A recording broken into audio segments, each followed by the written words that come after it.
My name's Peter John Cooper, poet, playwright and performer. Over the past 40 years, I've been fortunate enough to work with some of the great thinkers and practitioners of theatre. Welcome to my meditation on what it is to be a playwright in the 21st century. It's called Blood and Bones. Today, part two is all about the very nature of what we deal with: truth, reality, plausibility, and authenticity.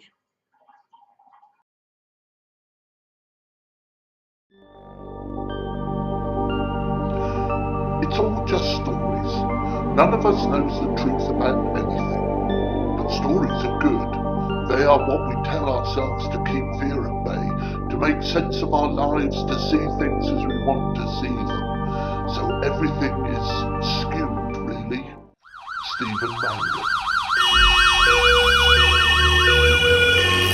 Do you sometimes feel that you turned up in life just after the cop cars and the ambulances and the fire engines have disappeared round the corner, the smashed glass has been swept away and there's nothing left to see? How much of life is lived just out of sight, just round the corner? It sometimes feels to me as though I'm listening to the world through cotton wool, trying to grasp it with boxing gloves. All I perceive is the shallow and shaky and occasional fleeting moments of experience, instead of those big defining events that everyone else seems to enjoy. My young friend Skidmore would sneer at me on his way to the casino or a day out bungee jumping and say, "You live your life second hand. You only see the world through Facebook and Twitter. If you've got a problem with the world, it's your fault. You live in a bubble. You only see the world through a tiny knothole of the rotted woodwork of your front door." and yes, oh, sadly true, Skidder's old man. What is truth? Said jesting Pilate, and would not stay for an answer. Francis Bacon. Anyway, we don't do truth anymore. Truth is so last year. What in God's name do you even mean when you ramble on about authenticity? You make up stories. You're a playwright, for God's sake, a professional liar. What on earth do you know about truth? As a playwright, all I'm trying to do is to relay what I see with minimum bullshit. But I'm also faced with the task of providing an emotionally satisfying and gripping first-hand experience for my audiences that will draw them in and cause them to be engaged in the way that I am. Oh, audiences very soon sniff out the bogus, the trivial and the disengaged. I need my audience to trust me, to believe in the world, the ideas I put before them, so that they are willing to accompany me on my journey. Oh, you're no better than all those politician johnnies you're always whinging about. They're all liars, cheats and fakes. How is it that when we seek out people of authenticity to be our representatives in government, do we almost always end up with the self-regarding bullies, liars and cheats? The culture of celebrity on television, the celebration of mountebanks by news media provide an ecology in which everyone is fake because we expect nothing else. In the digital age, pictures can be photoshopped to deceive, video can be fake, data altered. We have lost trust in politicians and people in authority, and consequently, we seem to have lost trust in humanity as a whole. There's always a story. It's all stories, really. The sun coming up every day is a story. Everything's got a story in it. Change the story, change the world. Terry Pratchett. But still seems to be a yearning for authentic experience.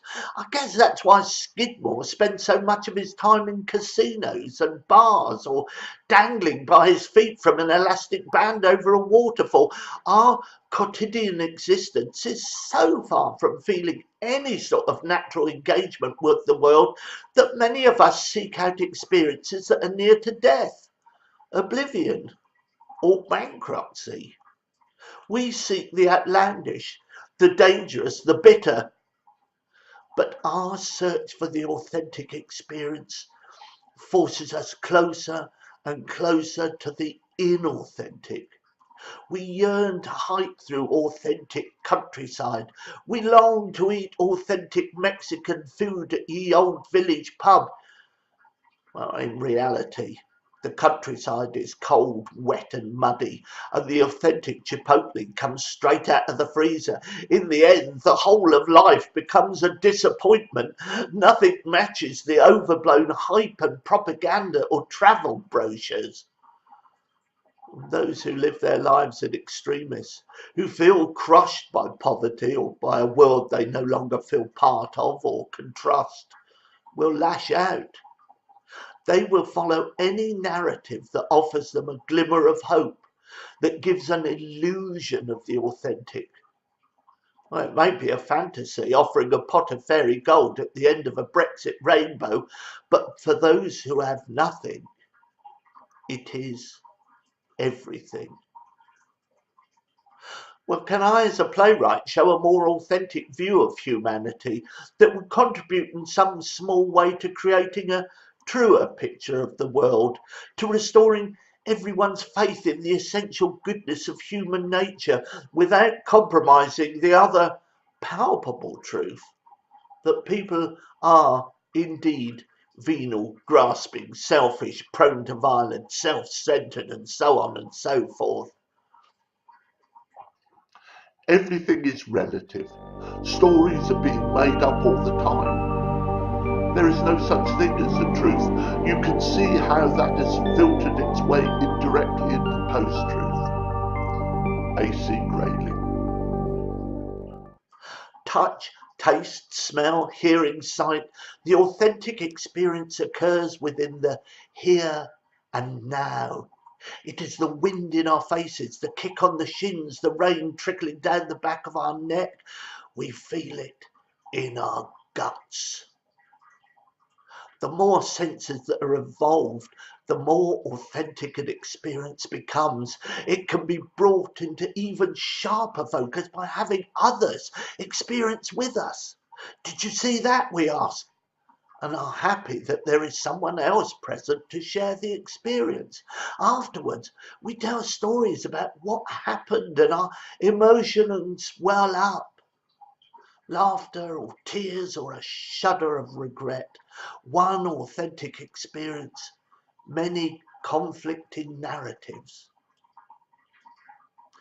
I have scientist friends who explain that an idea, a theory, holds true unless and until something comes along to disprove it. Newton's laws were universal and immutable until the Copenhagen interpretation of the physics of quantum particles demonstrated another set of laws. Neither conflict because they inhabit an entirely different scale of observations. Look upwards to the stars and you will see Newton. Look down to atomic particles and you will see Planck and Heisenberg. Different truths can and do exist alongside each other. In the end, the only authentic experience is that of two people in a room looking into each other's eyes. Theatre. If we artists and writers do our job properly, we can weave a narrative that carries the audience through the emotional landscape and gives a more accurate, fuller picture of humanity, fiction or not. And just to be clear, I'm not advocating realism as a style ahead of fantasy, naturalism, epic theatre, or any other way of portraying the writer's view of the world. All I ask is that there be an underlying idea, or ideas that challenge me to see something new about the reality of what it is to be human. I've learned that there can be a variety of truths and realities that stem from an authentic experience. For my audience, there is the authenticity of the narrative they are watching. It answers the questions, do I believe what I'm seeing? Is this challenging me with ideas? Does it make sense? Is it consistent? At the same time, there is the authenticity of the theatrical experience itself. Does the narrative carry me along? Am I engaged emotionally? Have I been changed by the experience? Did I just receive an eyeful of the actor's spittle? In my next instalment, I shall explore this further by thinking about the Greek gods associated with theatre, Apollo and Dionysius, and how they come to represent those two experiences. Oh, one more thing. John le Carré, the eminent spy novelist, makes a subtle distinction between authenticity and plausibility, meaning, I think, that I need to create a world that's so believable that the reader or audience never needs to question its veracity. We challenge the audience to look at the actors and not to peer round behind the scenery looking for the bits of the world we have not dealt with. The creation of such a world with a complete internal logic is called verisimilitude. I felt there were more truths in the verisimilitudes of fiction than in the assumptions of history. Leigh Hunt.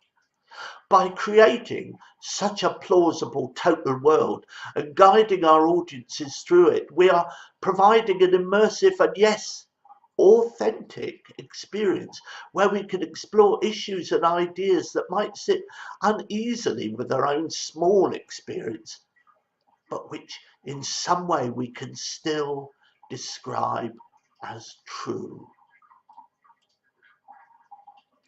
Music doesn't have to be beautiful all the time. It has to be true. It has to have meaning. It has to articulate something that's important to be said. Natalie Klein. Well, thanks for watching. If you enjoyed it, press the like button, and otherwise please press the red subscribe button. Next time I shall be exploring, as I said, the Greek gods Apollo and Dionysius. See you then.